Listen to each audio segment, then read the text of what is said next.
নমস্কার বন্ধুরা, পিয়ালিস ডেইলি ব্লগে আপনাদেরকে অনেক অনেক স্বাগত। আশা রাখছি আপনারা সকলেই খুব ভালো আছেন আর আমিও খুব ভালো আছি। আজ 26শে জানুয়ারি আর দেখুন সকালটা কীরকম কুয়াশার চাদরে মোড়া।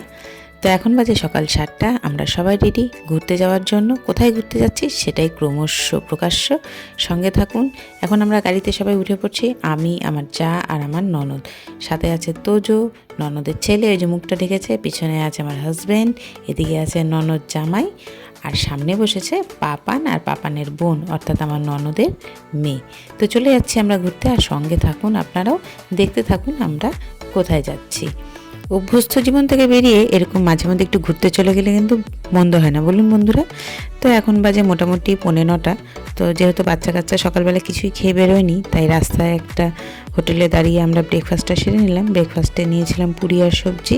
তো ব্রেকফাস্ট সেরে নিয়ে আমরা চলছি পাহাড়ের উদ্দেশ্যে। তো আজকে ঘুরতে যাচ্ছি বন্ধুরা শিটংয়ে। তা আপনারা যারা গেছেন তারা তো জানেন, আর যারা যাননি তারা আমাদের সঙ্গে চলুন শিটংয়ে। আর হঠাৎ করে কিন্তু এই প্ল্যানটা করা ঘুরতে যাওয়ার। তো চলে যাচ্ছি। আর এই পাহাড়ে যেই না উঠেছি আমার কিন্তু অবস্থা খারাপ বন্ধুরা, আমি পাহাড়ে একদম চড়তে পারি না। আর তোমরা ভাবছো যে আমি এত ভয় পাই যখন, তাহলে কি করে ভিডিওটা করলাম। এটা কিন্তু পাপানকে দিয়েছিলাম, পাপান ভিডিও করেছে।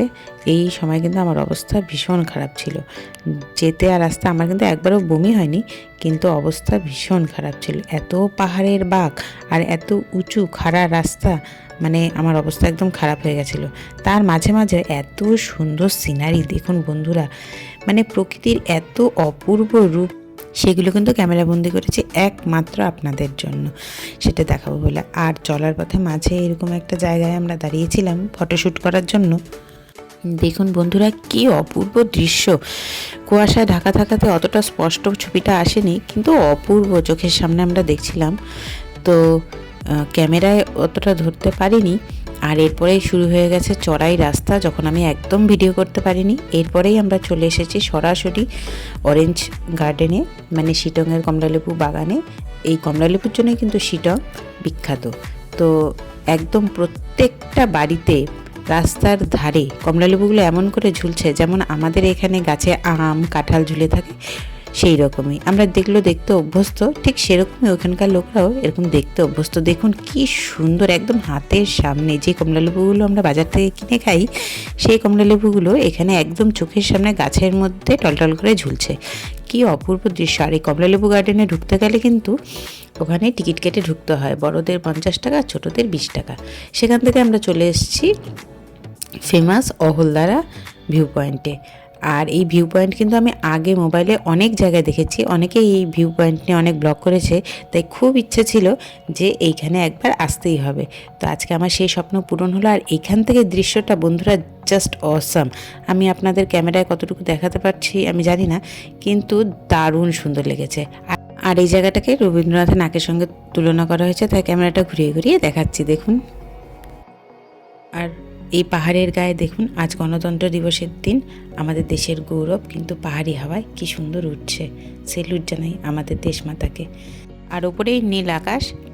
আর এরপরেই আমরা চলে যাব নামথিং পোখরিক দিয়ে। এই যে সেই মাঝখানের যে ফাঁকা জায়গাটা দেখতে পাচ্ছেন দুদিকে পাইন ফরেস্টের মাঝখানে, সেটা হচ্ছে নামথিং পোখরি। আর এইদিকে যে ফ্ল্যাট ফরেস্টটা দেখতে পাচ্ছেন সেটা হচ্ছে সিংকোনা ফরেস্ট। আর এরপরেই কিন্তু আমরা চলে এসেছি আমাদের শিটংয়ের হোমস্টেতে।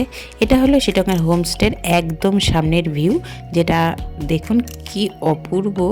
নিচে সোজা নেমে গেছে চা পাতা বাগান, আর মাঝে মাঝে কিন্তু এরকম অনেক অনেক হোমস্টে আছে।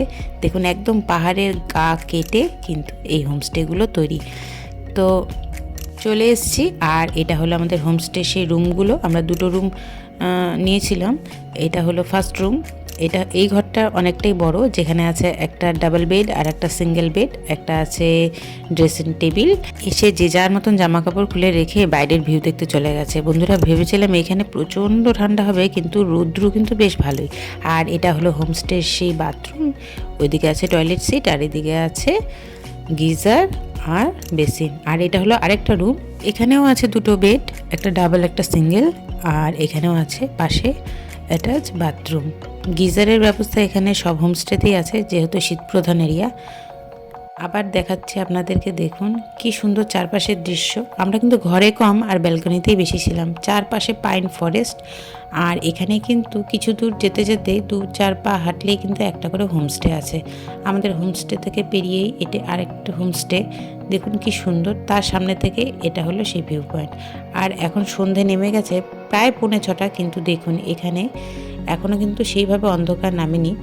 আর অস্ত যাওয়া সূর্যের যে লাল আভা, সেই লাল আভায় পাহাড়কে কি সুন্দর দেখাচ্ছে। আর এটা হলো আমাদের সেই সন্ধ্যাবেলা হোমস্টের ছবি। এখানে প্রচণ্ড হাওয়া, দিনে কিন্তু প্রচণ্ড রৌদ্র ছিল, আর সন্ধ্যাবেলা তেমনই হাওয়া। তো আমরা বলে দেওয়াতে ওরা বনফায়ারের ব্যবস্থা করে দিয়েছে, তেমনই বারবিকিউয়ের ব্যবস্থাও করেছে।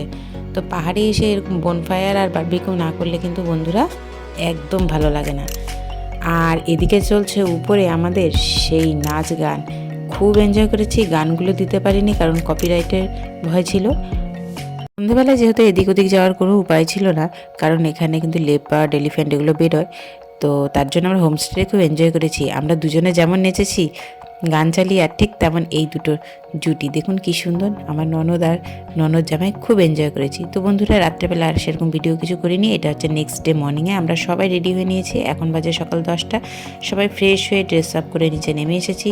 ব্রেকফাস্ট করে আমরা এখন বেরিয়ে যাব, সারা দিন ঘুরবো। তো রাত্রেবেলা যেটা দেখাতে পারিনি, আমাদের হোমস্টের একদম পাশে কিন্তু টি গার্ডেন, দেখুন খুব সুন্দর। তো গাড়ি রেডি, সবাই তাদের লাগেজ নিয়ে বেরিয়ে পড়ছে। তো আজকে সকালের ভিউ হলো এটা। দূরের থেকে কাঞ্চনজঙ্ঘা দেখা যায়, কিন্তু কুয়াশা থাকাতে সেটা একদম অস্পষ্ট, তাই দেখাতে পারিনি। তবে আমরা নিজস্ব চোখে কিন্তু কিছুটা হলেও আমরা দেখেছি। তো আমরা হোমস্টে থেকে বেরিয়ে গেছি, আর এটা রাস্তায় নামার পথে। তো দেখুন বন্ধুরা, এই পাহাড়ি রাস্তায় এই খাড়া ঢালে আমি কতটুকু দেখাতে পারছি জানি না। এই যে দেখতে পাচ্ছেন রোডের একদম সাইডটা, সেখান থেকে কিন্তু একদম নিচে খাড়া ঢাল। হ্যাঁ, তো এই রাস্তায় এই যে যেমন সামনের পোর্শনটা, ওখান থেকে কিন্তু একদম খাড়া ঢাল। এই যে টার্নিংগুলো, বাঁকগুলো নেয়, এখানে কিন্তু একদম দক্ষ হাতের ড্রাইভার না হলে কিন্তু ভীষণ মুশকিল। আর আমাদের যিনি ড্রাইভার ভাই ছিলেন, সে কিন্তু একদম এক্সপার্ট ছিল। আমি অন্ততপক্ষে বলি, আমি ভীষণ ভীতু মানুষ একজন, ভীষণ ভয় পাই পাহাড়কে। তো ভীষণ ভয় পাই, পাহাড়ের সৌন্দর্যকে ভীষণ ভালোবাসি, কিন্তু পাহাড়ের উচ্চতাকে আমি ভীষণ ভয় পাই। সেখানে আমার মতন মানুষের যখন কোনো অসুবিধা হয়নি, তাহলে আপনারাও নির্দ্বিধায় একজন পাকা দক্ষ হাতের ড্রাইভার নিয়ে কিন্তু অনায়াসেই যেতে পারেন। এই যে এই সময়টা হচ্ছে দুটো গাড়ি পাশাপাশি যাচ্ছে, তো তাদের কিন্তু খুব সাবধানে রোড ক্রস করতে হয়। আর ঠিক সাথে সাথে টার্নিংগুলো, বাঁকগুলো এত শর্ট স্পেসের মধ্যে, মানে সেখানে নিজের প্রাণটা মনে হয় হাতে করে নিয়ে চলছি। বন্ধুরা, এই সময়েও আমি পাপানের হাতে দিয়ে দিয়েছিলাম মোবাইলটা, আমি চোখ বন্ধ করে বসেছিলাম। আর সেই নিয়ে কিন্তু আমার সঙ্গী সাথীরা কিন্তু অনেক হাসাহাসি করছে, কিন্তু আমি সেই মুহূর্তে শুধু ভাবছিলাম কতক্ষণে আমি নিচে নামবো। তো এই চলে গেল আমাদের শিটংয়ের ঘোরার দৃশ্য। এবার কিছুটা নেমে এসেছি, এটা হলো যোগীঘাট ব্রিজ।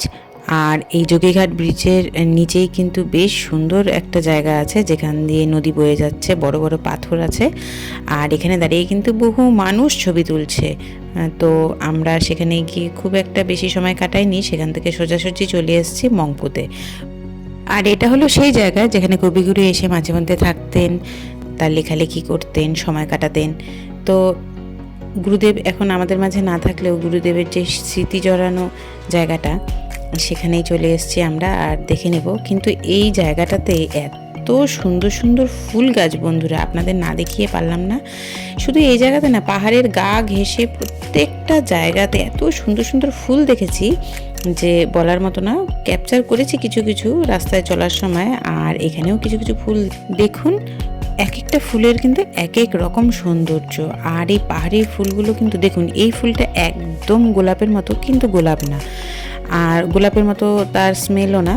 আর দেখুন কি সুন্দর, এক এক জায়গায় এক এক রকম ফুলটা দেখাচ্ছে। আর নিচে কিন্তু অনেক ফুল এরকম ঝরে পড়ে আছে, কিন্তু এখান থেকে নেওয়া বারণ, তাই নিতে পারিনি। খুব ইচ্ছে ছিল যদি ফুলের বীজ হয় বা ডাল থেকে যদি হয় তাহলে যদি নেওয়া যায়, কিন্তু এখানে একদম রেস্ট্রিকশন, চারপাশে গার্ড ঘুরে বেড়াচ্ছে, নেওয়ার উপায় নেই। আর এই সব ফুলের মাঝখানে এই একটা ছোট্ট ফুল আমার ননদের ছেলে, যে কিন্তু যাকে আমি খুব একটা দেখাইনি। আর এটা হচ্ছে রবীন্দ্রনাথ ঠাকুরের সেই ঘর যেখানে উনি সময় কাটাতেন। সেখানে চারপাশে তার নানা রকম সব স্মরণীয় লেখা, স্মরণীয় চিঠিপত্র, সংবাদপত্র, তার জীবনের এক একটা পর্যায় এখানে ছবির মতন এখানে বাঁধানো আছে। গুরুদেব কিন্তু তার লেখালেখির জন্য, সময় কাটানোর জন্য এই পাহাড়ের কোলে একটা সুন্দর জায়গা বেছে নিয়েছিলেন। তো গুরুদেবের স্মৃতিতে মোড়ানো সেই সব জিনিসগুলো এখানে, গুরুদেবের ছবি দেওয়া সেই ডাকটিকিটগুলো এখানে আছে, দেখানো হচ্ছে। আর এখানে গুরুদেবের জীবনকালে নানা রকম সময়গুলো। আর এই সেই স্নানাগার, যে স্নানাগারকে আমি অনেক ভিডিওতে দেখেছি, আজকে একদম চোখের সামনে দেখছি। আর এগুলো হলো গুরুদেবের সেই নিজের হাতে আঁকা ছবিগুলো। এই ঘরে বসে গুরুদেব তার লেখার কাজ করতেন। আর এটা হচ্ছে গুরুদেবের শয়নকক্ষ। আর চলতে চলতে এই যে ফুল গাছগুলো, সেগুলো আমি তুলে রেখেছি, সেগুলোই দেখাচ্ছি। মানে এত সুন্দর অপূর্ব দৃশ্য, যেগুলো মনে হচ্ছে বারবার দেখি, নিজেও দেখি, আপনাদেরকেও দেখাই। কী যে অপূর্ব দৃশ্য! বন্ধুরা, আপনারা যদি পারেন একবার এখানে এসে অবশ্যই ঘুরে যাবেন। তো এইভাবে মংপো ঘোরা শেষ হয়ে আমরা এবার একদম সমতলে নেমে এসেছি। এটা হলো ডামডিং ফরেস্টের গা ঘেঁষে একটা মনেস্ট্রি। তো মনেস্ট্রিতে ঢুকে ফটোশ্যুট বারণ ছিল বলে সেটা করা হয়নি। আর এখন বিকেলবেলা অস্তগামী সূর্যকে সাক্ষী রেখে আমরা এখন বাড়িতে ফিরছি। তো আজকের ব্লগটা কেমন লাগলো আশা রাখছি আপনারা খুব এনজয় করেছেন। তো ভালো লাগলে একটা লাইক দিবেন। আবার দেখা হবে আপনাদের সঙ্গে নতুন কোনো ভিডিওতে, নতুন কোনো বিষয় নিয়ে। টাটা।